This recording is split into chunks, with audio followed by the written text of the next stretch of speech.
Bismillahirrahmanirrahim. Assalamualaikum warahmatullahi wabarakatuh.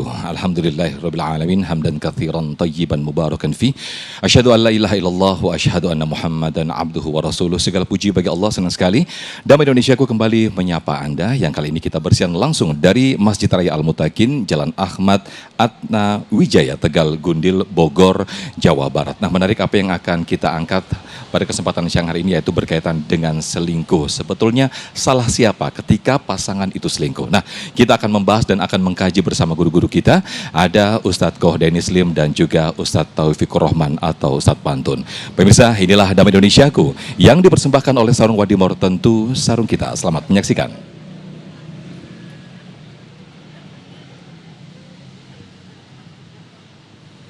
Sana, sini. Muter-muter, gini begini gitu. Baik, insyaallah. Bismillahirrahmanirrahim. Assalamualaikum warahmatullahi wabarakatuh. Alhamdulillahirabbil alamin. Segala puji hanya kepada Allah.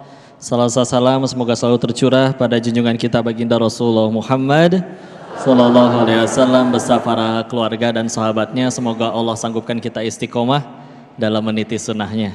Ini bolak-baliknya kudu naik lagi dulu bentar ya. Istilah lah ya. Ini kita bahasannya tentang selingkuh. Ada yang pernah tidak?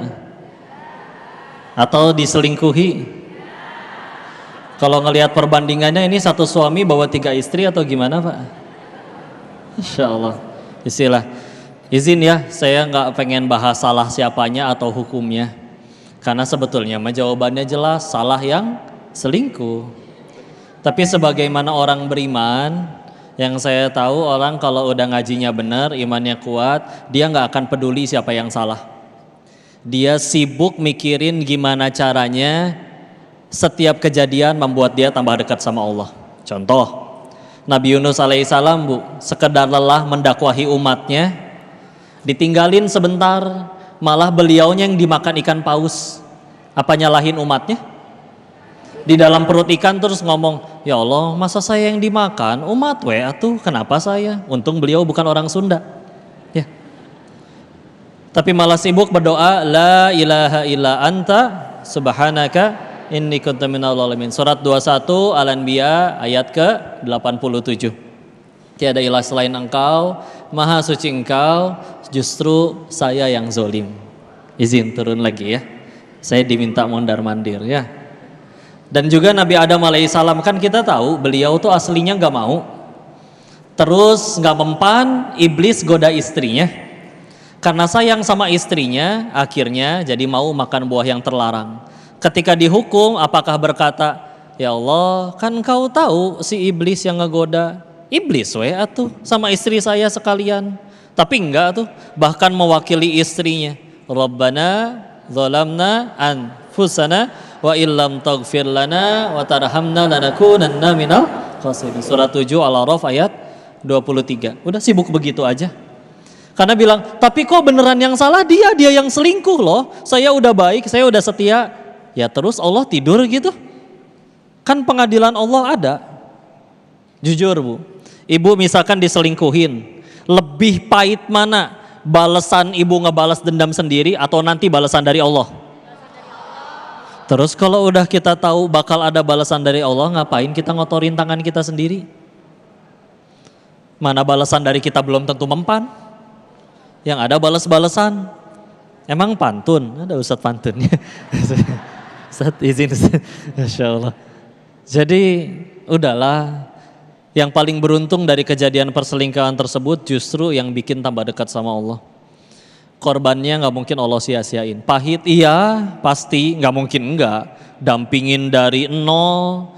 Kita yang mungkin punya karir, ibu mungkin S1, S2, eskalator. Bisa ngejar karir sendiri, tapi bela-belain dampingin dia, ngurusin anak-anaknya yang tadinya singset mau gak mau. Bahagia ya. Jadi iya gitulah ya. Tapi bismillah, udah ngelerain itu semua, tahu-tahu dia malah begitu. Tapi kalau gara-gara digituin sama suaminya, akhirnya dia jadi tadinya nggak pernah tahajud jadi rajin tahajud, jadi ke taklim, tadinya nggak syar'i jadi syar'i, akhirnya mulai ngapalin Quran, bahkan akhirnya mempelajari dan mengajarkannya. Bisa jadi gara-gara suaminya selingkuh dia tambah dekat ke surganya tuh. Daripada yang suaminya udah setia, tapi bikin dia lalai, nggak mau ingat sama Allah. Meskipun bukan berarti yang suaminya udah setia nggak usah ditanya, abang kapan selingkuh bang? Bukan begitu juga ya, kan ujiannya beda-beda.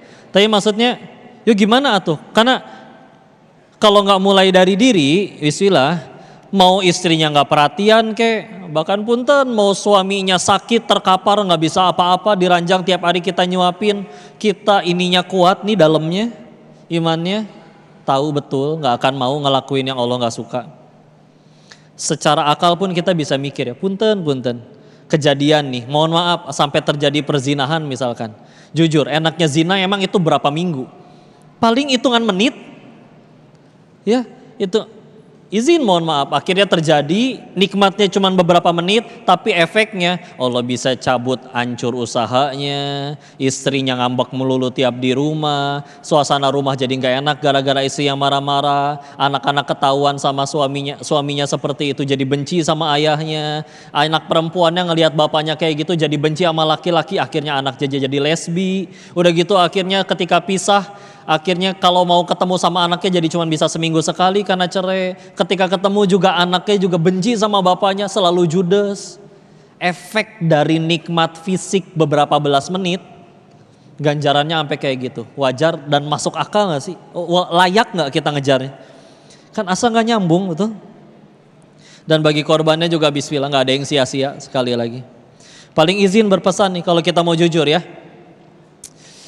Dosa kalau dilakuin terus-menerus ujungnya cuma dua.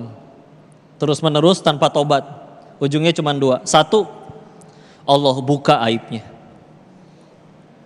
Dan punten, karena bisa jadi Tuhan kita bukan Allah mungkin. Tuhan kita mulut orang.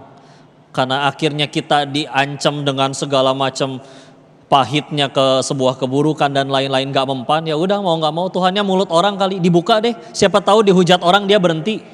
Jujur bu, film Ipar Adalah Maut atau artis-artis yang selingkuh, berhenti selingkuhnya kapan? Ketahuan. Coba nggak ketahuan, gaspol tuh. Berarti punten, ketahuan itu pertolongan aslinya dari Allah. Gara-gara ketahuan jadi berhenti. Dan mendingan ketahuan, hinaan orang lumayan tuh bantu ngegugurin dosa daripada seumur hidup nggak ketahuan dibalasnya setelah mati. Lebih repot demi Allah. Dan sepahit-pahitnya hujatan orang, tidurnya masih di kasur gak kehujanan. Lapar buka kulkas masih ada makanan kalau mau jujur. Tapi dibuka mau gak mau ya. Dan pilihan yang kedua, kalau misalkan ternyata udah dibuka pun masih terus dosa lagi. Mau gak mau pilihan yang kedua, Allah matikan dalam keadaan lagi maksiat. Izin ya, saya dapat nasihat ini dari guru kami waktu masih nyantren di Darut Tauhid. Karena waktu itu ada kejadian, izin gak sebut nama, ada tokoh lah. Meninggalnya di hotel remang-remang tanpa busana dengan sesama laki-laki. Izin ya bu, meninggal seperti itu hina tidak? Pertanyaannya saya ganti, mungkin gak sih Allah yang segitu maha baik, penyayang dan pengampunnya, kalau itu hamba zinanya baru sekali-kalinya seumur hidup, mungkin gak Allah setega itu matiin dia dalam keadaan sehina itu?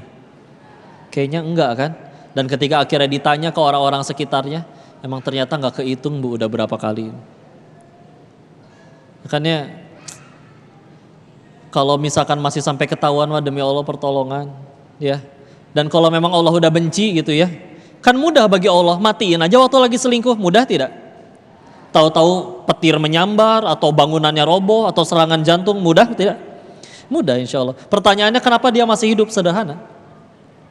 Yaitu adalah Quran surat 35, surat Fatir, ayat terakhir ayat 45. Walau yu'akhidullahun nas bima kasabu ma taraka ala dhuhriha min dabbah. Kalau sekiranya orang berbuat dosa balasannya kontan saat itu juga, maka Allah tidak akan menyisakan satu makhluk bergerak bernyawa di muka bumi ini. Berarti kita semua punya salah. Cuman kenapa kita masih hidup? Kalau tungguin kita tobat, kita masih dikasih waktu. Kalau Allah udah nggak pengen kita tobat, gampang, bikin mati aja waktu lagi maksiat. Yang selingkuh tobat, yang diselingkuhi bismillah, pasti tambah dekat ke surganya Allah ya. Wallahu a'lam bishawab. Baik, Masya Allah, terima kasih Ko Denis yang telah memberikan tausiah di segmen 1 ini. Betapa selingkuh ini berawal dari perbuatan bohong. Ketika kita berbohong, maka akan beruntut ke dosa-dosa atau perbuatan-perbuatan yang lain dan akhirnya berujung selingkuh. Lantas bagaimanakah peran suami istri dalam mencegah perselingkuhan ini? Insya Allah akan dijelaskan selebihnya bersama Ustadz Pantun di segmen kedua nanti. Bersama kami di Damai Indonesiaku yang dipersembahkan oleh Sanwa Dimor, tentu sarung kita.